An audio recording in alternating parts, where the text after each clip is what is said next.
Hello everyone, and welcome back to another episode of your OGR, as today is game 65 as the Edmonton Oilers win up against the San Jose Sharks as we pulled away with a massive 5-2 victory over the Sharks, where we played pretty incredible to say the least.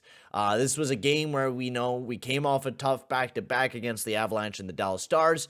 We were coming in this game not expecting a whole lot of the Oilers, and they came out and played super hard. Now, yes, we did make a few bad defensive plays, but honestly, this was incredible. We got to see an actual fully healthy night, so really was a good night for the Edmonton Oilers. But before we get into all that, I'd like to just say, if you are new to the channel, make sure to smash that subscribe button and hit that like button as well. As you guys can see, I'm doing a live OGR tonight, so make sure to smash that subscribe button, turn on that notification so you can see whenever I'm going live, so you could be able to catch these live and, give me your own opinion on about how you thought of the game as well. So let's get into to talking all about this game. Of course, this was an absolute incredible dominance by the Edmonton Oilers.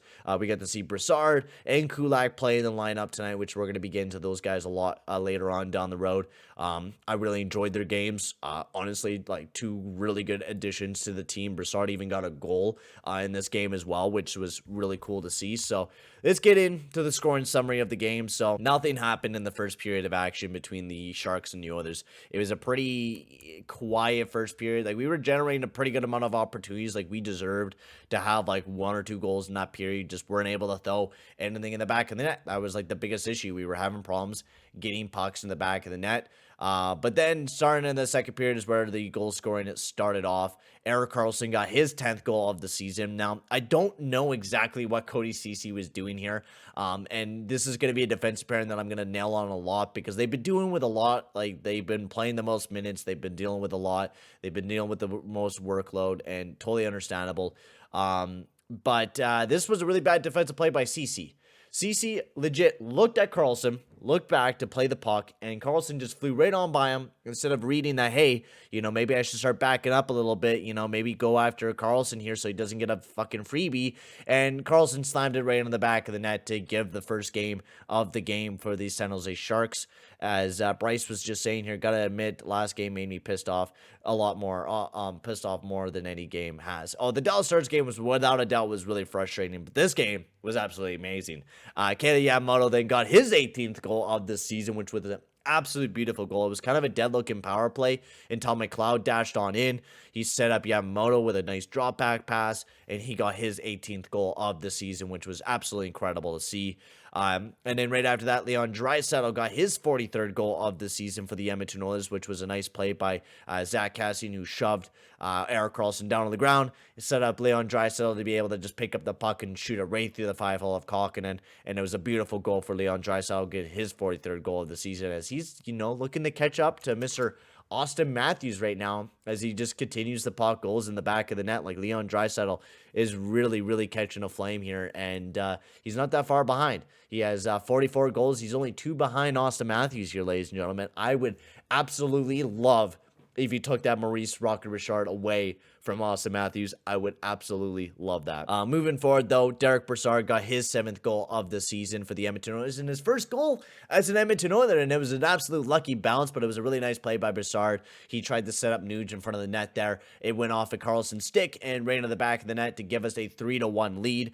And then we played really sloppy defensively, gave Hurdle a great opportunity. Smith went too quick on his 5-hole. Now, we were playing pretty sloppy defensively in general, but gave a beautiful opportunity to Hurdle to get his 26th goal of the season. And then Leon Draisaitl with a beautiful power play goal. It was a beautiful pass by McDavid, as Draisaitl was streaking right down the middle, and he tapped it right into the back of the net to get his 44th goal of the season on the power play. And then Evander Kane with the empty netter get his 15th goal of the season, padding my fantasy stats, baby. So Evander Kane getting another big goal for the Edmonton Oilers. As what an incredible game.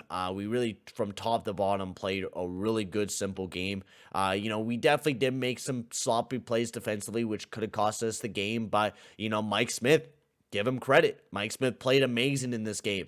He made a lot of big saves for the team. Sure, he did take a penalty. It was by accident, though. But Mike Smith was absolutely incredible throughout the entire game. He was making some really big saves, robbing the Sharks anytime they had any chances. He shut them down right quick and was absolutely amazing. And also to note, we actually had a fully healthy lineup. We actually had every single guy back in the lineup for our offensive core. We had Nuge, we had Puljujärvi. Not just that, we had Brassard in the lineup, and not just that, Brent Kulak. And we've seen a little bit of a different deployment where, people were talking about how Woodcroft likes to play everyone similar type of minutes, and we got to see that. The most played forward out of the entire team was Connor McDavid, who had 18 minutes and 38 seconds. And that is probably about 4 minutes less than what he was playing with Tippett. Tippett would play the guy 23 to 24 minutes a game, and everyone else bottom feeding minutes. What we're seeing out of Woodcroft is simply probably the best deployment we have ever seen the Oilers get deployed. To be completely honest with you, we're seeing everyone getting deployed really right minutes. Yeah, Moda's starting to catch a flame. Puljujärvi is playing the right minutes. Everyone is playing really good, and everyone looks fresh. It's not looking like with Tippett, where McDavid looks dead ass tired because he's having to carry this team and play 23, 24 minutes a game. He's not having to do that anymore. And it's a really good time. And especially the entire defensive core. Everyone played even amounts of minutes, especially in the defensive core as well. The most played defenseman was Cody Ceci with 21 minutes and 30 seconds. And usually we see Nurse getting 25, 26. But we're not overplaying our players anymore, and I think that's a big thing for us right now, especially down this stretch where we're going to be going in the playoffs. Playing these guys less minutes is going to be a big thing for the Edmonton Oilers because, it leaves the guys nice and healthy. We're not overplaying them too much, especially in the game like this where we did have a lead. You don't have to play those top guys as much as what you do as out of the lower guys. Or you could play them a lot more because you have a lead. Moving into the lineups, though, and we'll get into all talking about every single line. Kane, McDavid, Yamamoto, they played absolutely amazing throughout the entire night. I thought they were just buzzing.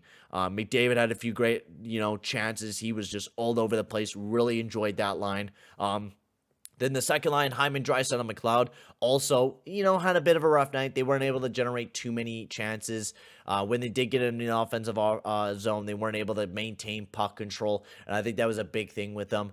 They weren't able to always maintain puck control. They didn't look terrible, but they did make a few bad plays defensively, and I think that's why they weren't one of my favorite lines. Brassard, Nuge, and Puljujärvi were absolutely amazing. Without a doubt, one of our best lines throughout the entire night. Brassard was looking amazing. Nuge was great back in the lineup, and Puljujärvi just keeps doing Puljujärvi things, playing very well defensively. Just getting his stick all over that puck, and that's a big thing from Puljujärvi. And then, of course, the fourth line between Fogle, Shore, and Kassian wasn't bad. They banged a few bodies, didn't look too terribly bad throughout the night. And then looking at the defensive core, Nurse and Ceci had a bit of a rough night. They were great offensively, but gave up some good chances defensively. Keith and Bouchard weren't bad either. Gave up some good chances, though. They got stuck in their own zone a decent amount of times. And Kulak and Barrie were probably one of our best defensive pairings throughout the entire night. Kulak was very good. So yeah, let's get into talking about our new defensemen on the team and our new players that we just acquired, and Kulak and Brassard. We'll start off with Brassard. Simply, I really enjoyed Brassard's game. Really, really good job by Brassard. He looks really good in an Edmonton Oilers uniform. Was actually generating a decent amount of offense throughout this game, but not just that, he looked very good defensively, and I really enjoyed Brassard's game without a doubt, and he plays really good alongside of Nuge and Puljujärvi, and that's the thing that I liked. Is how Woodcroft put Brassard on the wing, and not just that, he can play center as well, and we've seen Brassard take a few face-off draws as well.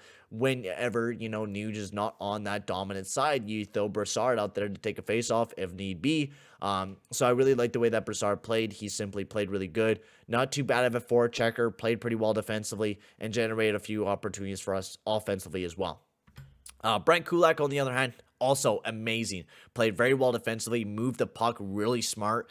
Some plays reminded me of Ethan Bear almost. And is a player that I believe could almost honestly pick up his two-way game and be a really good defenseman. And that's what he was throughout the entire night.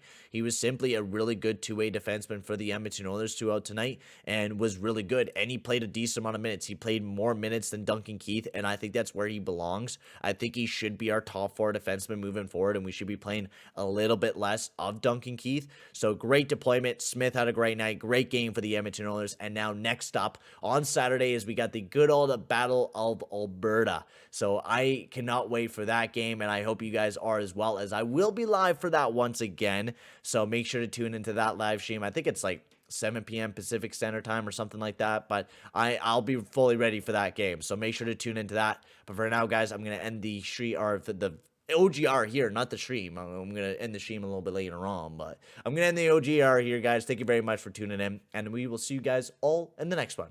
Adios, amigos.